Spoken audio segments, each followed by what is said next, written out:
Hey everybody, welcome back to another episode of A Gardener's Journey Homestead. I am Barbara. I just realized I got me a good old tan. I am so glad that you are here. We're doing lots of things today. And again, y'all, weather update, still hot, still raining. Like yesterday we thought we escaped. Of course, there was rain forecasted, but no rain. And about 11 o'clock last night, the bottom literally fell out. And I'm like, here we go. Here we go again. So it is still raining.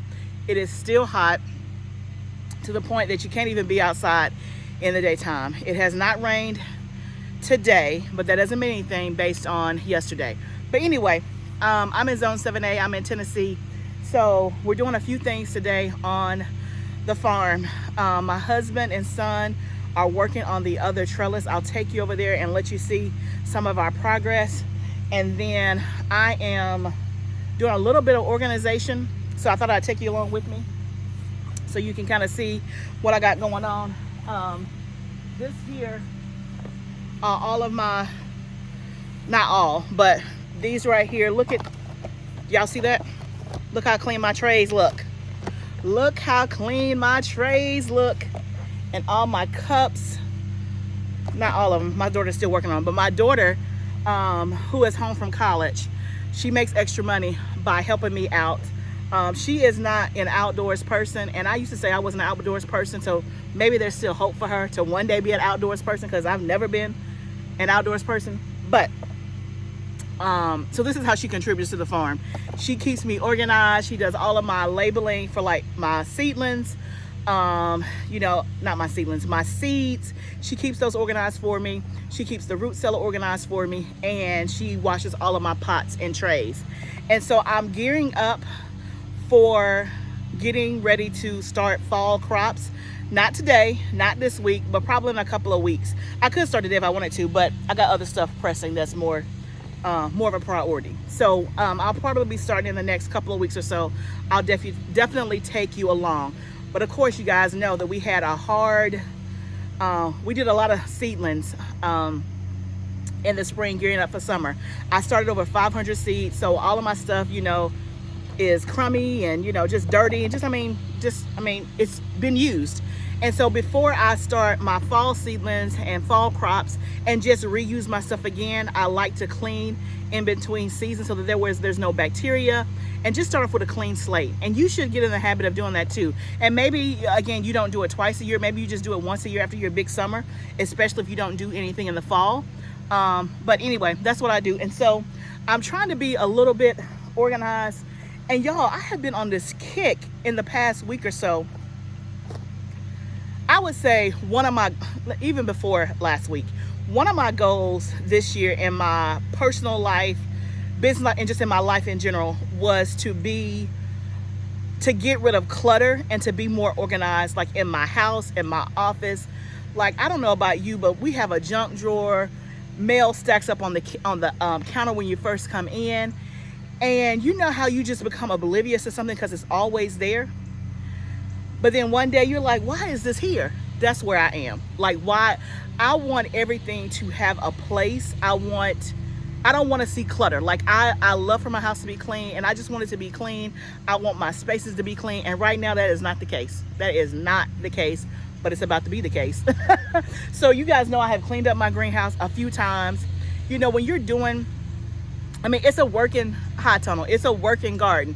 I'm a working woman. So it's hard to keep things maybe as tidy as I want because I'm constantly using them. I'm constantly using them or whatever. But it's something about seeing clutter. And again, y'all, it's something that has switched in my brain this year, and it has really heightened over the past 30 days. Like, I just want to get rid of clutter and things that I'm not using, stuff on the floor. Like, I want it to be organized. And I've always been a pretty semi-organized person.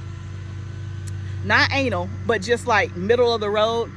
And I don't think I'm gonna turn into anal, but I'm like, I don't know. It just needs to be more organized. So if that's your jam, keep on watching. But keep on watching anyway, because we're gonna do other stuff than organize, y'all. But this is what I'm doing. Let me show you. So I bought these Rubbermaid totes, I don't know, last year sometime for this purpose. And the purpose was to house my trays and pots. And that's what I'm gonna do. All of these are clean and ready to go. I got a lot of trays.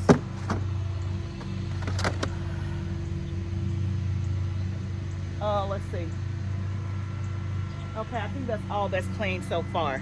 So I have cups, and then the trays are gonna be in here. That only took 2 seconds.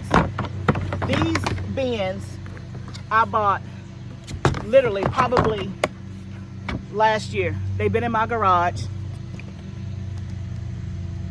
They've been in my garage for this express purpose.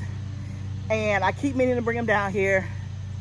Today, I decided to bring them down here. And I think I showed you on an earlier video when you walked into my tunnel, I just kind of, not organized, but I kind of just put all light pots and trays together so I can, I just take, you know, some at a time for my daughter to do it. I mean, she didn't do it all in one day, and that's fine.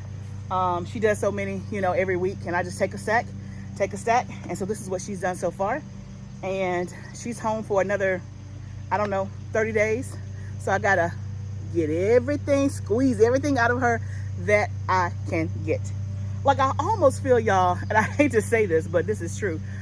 I almost, if you've ever had kids, you know that you go through this, what they call a nesting phase, like right before you give birth.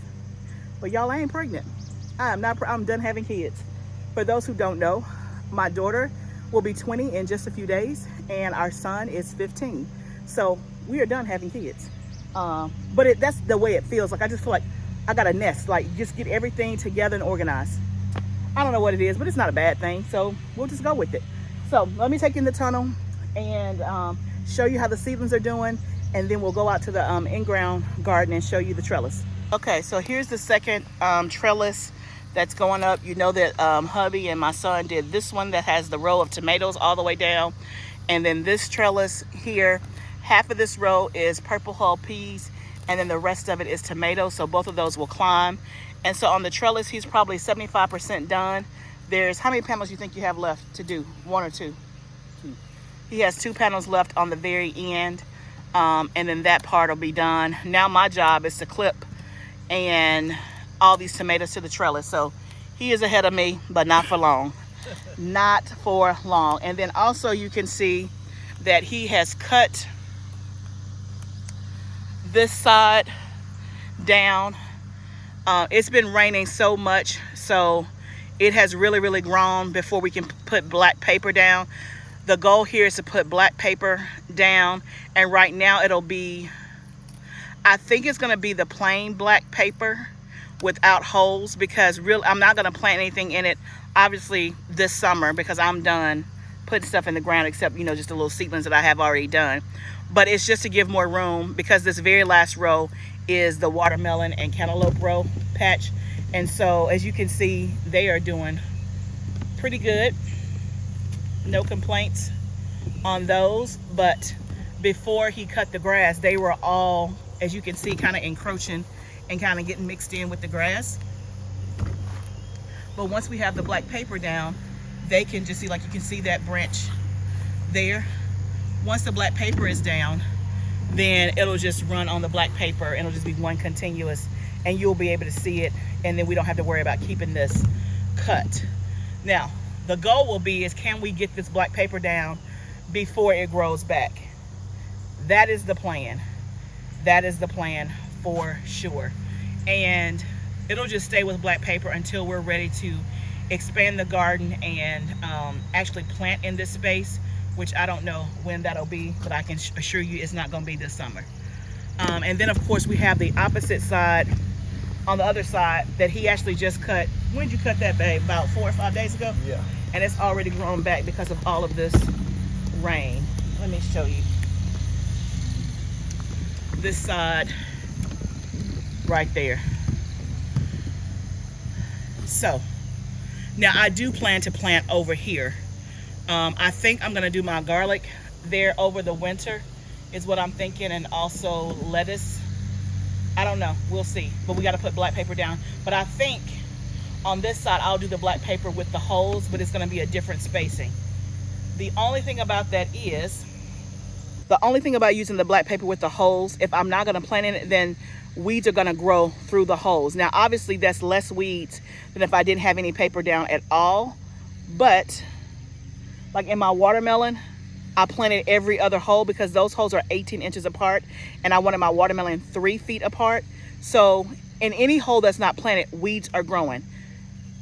I don't like that, but I don't know how to fix it, right? And again, I'm not complaining because it could be I don't have any paper down and I would be pulling weeds all day. So it's not like it's a big deal, but if I had it my way, I wouldn't have any weeds at all. So we'll figure out. And I'm assuming, honey, what are we gonna do about this walkway and stuff like this? Are we putting black paper down here? Eventually. Okay, so like where I'm standing, all of this, because otherwise the grass is just gonna keep growing and growing and growing. But eventually the whole garden will be black papered down, so that way we can kind of just manage the cutting and the weeds, because we can spend that time doing something else. So yeah, so hubby's gonna get the trellis finished. I don't know if that's gonna be today or not, but we're 75% done. But I got tomatoes that I can go clip and do for sure. Okay, so now I'm gonna do some harvesting.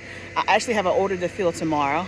This is the first person who bought from me, a repeat customer, and basically she just said, hey, I'll buy from you all summer, whatever you have. So she placed her order, so I'll see her and drop it off tomorrow. So I'm gonna actually go do a harvest, make sure I have what she needs, but then just whatever else is ready to be harvested. So we're gonna do that.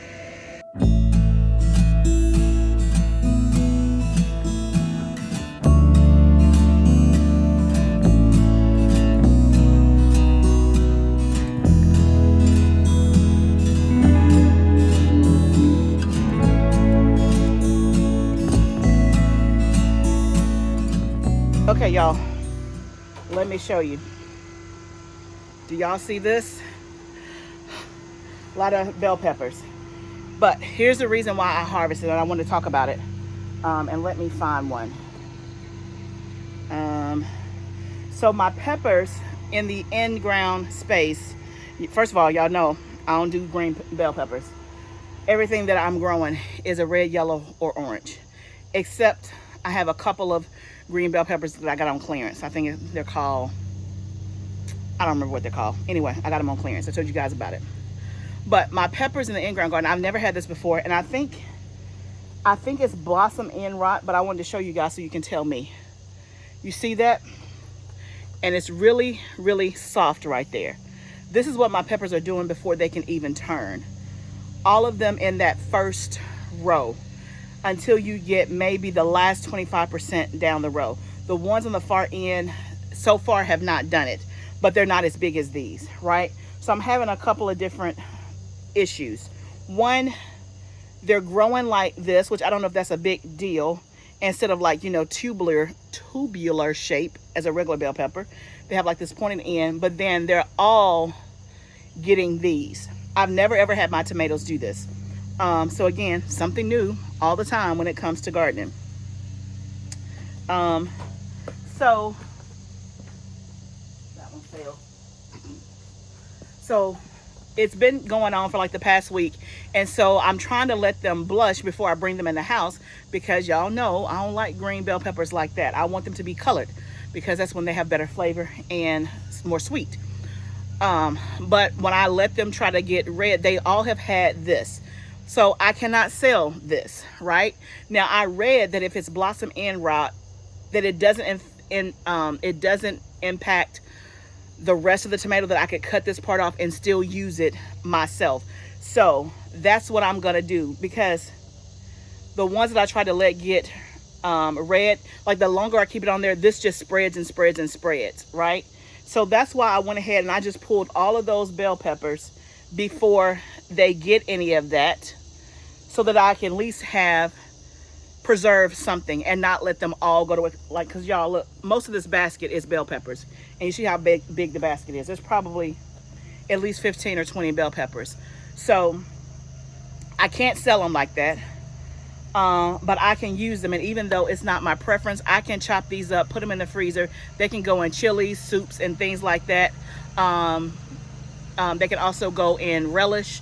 They can go in potato salad, like stuff like that. They can do just fine, even though it's not my preference. But it's either that or lose them completely or lose more of them, because again, I've let a few of them try to get red, and this just spreads to where most of the most of the pepper is not any good. So y'all, let me know if you've seen this, and if so, what is it? If it's not blossom end rot, let me know your suggestions and then how to fix it. Now, what I read is the blossom end rot, again, I've seen it in tomatoes. Of course, it looks a little bit differently, but it's a lack of calcium, which is odd because calcium didn't show up on my soil test. But also at the beginning of this summer season, I fertilized everything with calcium. The same company that I use for Ultra AgriGrow, I use this here, Super Cal liquid calcium, and I fertilized everything one time with calcium. So it said it could also be an issue of underwatering, overwatering. So again, because it's rained so much, and then there's been a few days where we didn't catch the drip, like the drip was already on because we didn't know it was supposed to rain. So they got water and drip, but it's been like 90 something degrees. I wouldn't think that would impact it. But also I am having some drainage issues in that row because it's really, I think I told you about this last summer. We had in one spot where it was like really soggy underfoot and we could never get it dry. And that row is that row. So I don't know. I don't know if the water is not draining, so it's technically over water and the water is just sitting there. I don't know if it's calcium. I don't know if it's both. And so my plan is that I pulled all of these peppers is to try to treat it with some calcium, that row, and see if the next crop will do that. I don't know. Tell me if you have any suggestions at all. I know for calcium you can use like Epsom salt and things like that, but I'm like, this is liquid calcium. So if it's calcium, I have something that I can use, but my peppers inside the tunnel are not doing that. So I don't know. Disappointing, because I would rather this be a basket of red and yellow or blushing peppers versus all green. But something is better than nothing. And I must say, these are some good looking bell peppers. Again, I don't know why it's odd shaped like that. Let me know. And then in the bottom, I have some zucchini and some squash and some jalapeno peppers. I also have to harvest inside the tunnel. I know I have some more cucumbers, cherry tomatoes, and jalapenos in here, I think, as well. So I'm going to harvest in there, but I'm losing my daylight. So I guess that's my cue to end this video and get to business. And I don't know if you saw, but my husband's out there blowing the in-ground garden. Y'all, I got to show you one thing. One thing. Hold. Let's go back outside. I got to show you this because you're going to want to see this. Y'all, look at how good that looks. My husband blew all the stuff from where he cut the grass and just got all the stuff up.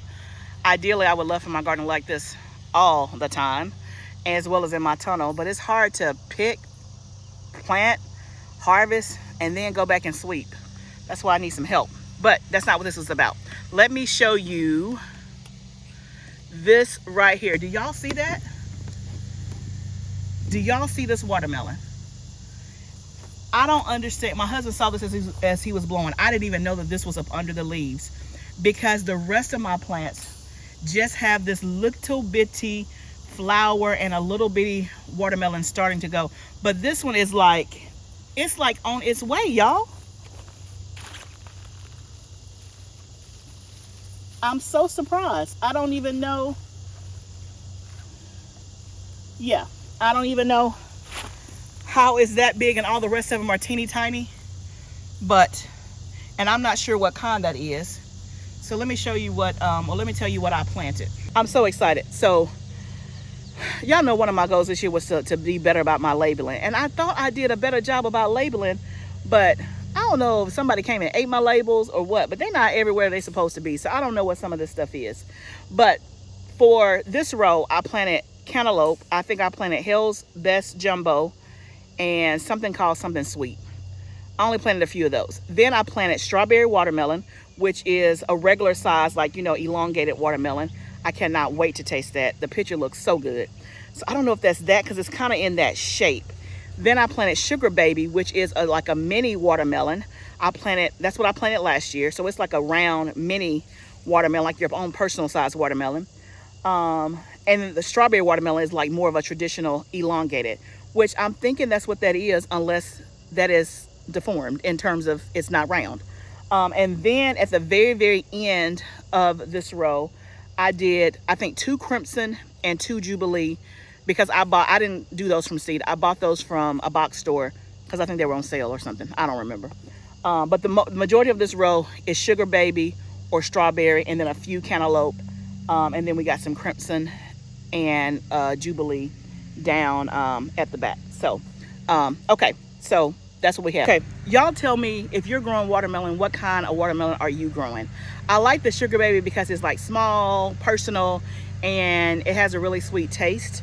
And because it was my first time really, you know, having them grow last year, I was like, okay, let me try that instead of the big long ones. And the big long ones, to me, it's hard to, y'all, it's nasty out here. Like, I put on some insect spray and I feel like I'm just itching all over, and I'm just, yeah, anyway, garden life.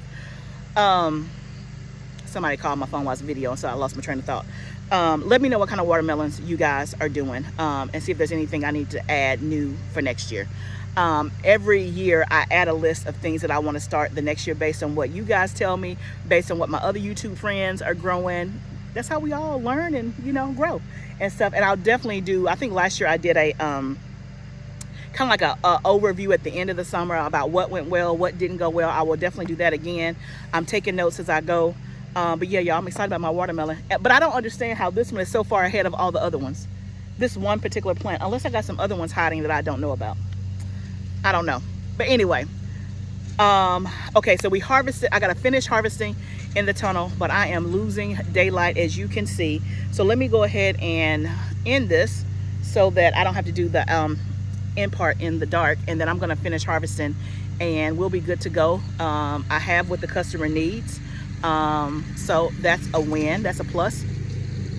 And yeah, so that's what's going on. We got a little organization going on and harvesting. And y'all also let me know about these spots on my bell peppers. Let me know your thoughts and what you've seen before that works and all that good stuff. But thank you guys for yet another time joining me on today's journey and hanging with me as we did a few things. I appreciate you. I am grateful that you take time out of your day to spend part of it with me. I am grateful. I would love to have you a part of the community if you're not subscribed.